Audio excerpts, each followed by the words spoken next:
तुम्ही पाहत आहात MCN न्यूज मराठी। वाशिम जिल्ह्यातील कारंजा लाड तालुक्यात गेल्या 2 दिवसांपासून सुरू असलेल्या संततधार पावसामुळे खरीप हंगामातील पिकांना मोठा दिलासा मिळाला आहे। या पावसामुळे सोयाबीन, कापूस, तूर आदी पिकांच्या वाढीस चालना मिळत असून शेतकऱ्यांमध्ये समाधानाचे वातावरण निर्माण झाले आहे।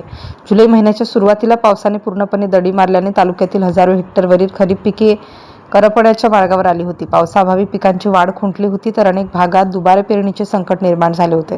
त्यामुळे शेतकरी चिंतेत होते। मात्र जुलै महिन्याच्या अखेरच्या 8 दिवसात पावसाने दमदार पुनरागमन केलं। या कालावधीत कारंजा तालुक्यात सरासरी 229 मिलीमीटर पावसाची नोंद झाली। त्यानंतर गेल्या 2 दिवसांपासून सुरू असलेल्या रिमझिम ते संततधार पावसामुळे खरीप पिकांना नवसंजीवनी मिळाली असून शेतकऱ्यांच्या चेहऱ्यावर समाधान दिसून येत आहे।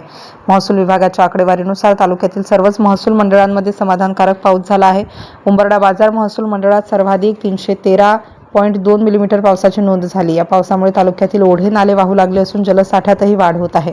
आगामी काळातही पावसाची अशीच साथ राहिल्यास खरीप हंगामातील उत्पादनात वाढ होण्याची अपेक्षा शेतकरी व्यक्त करत आहेत। MCN news मराठीकरिता Umesh Kalbande, Karanja Lad.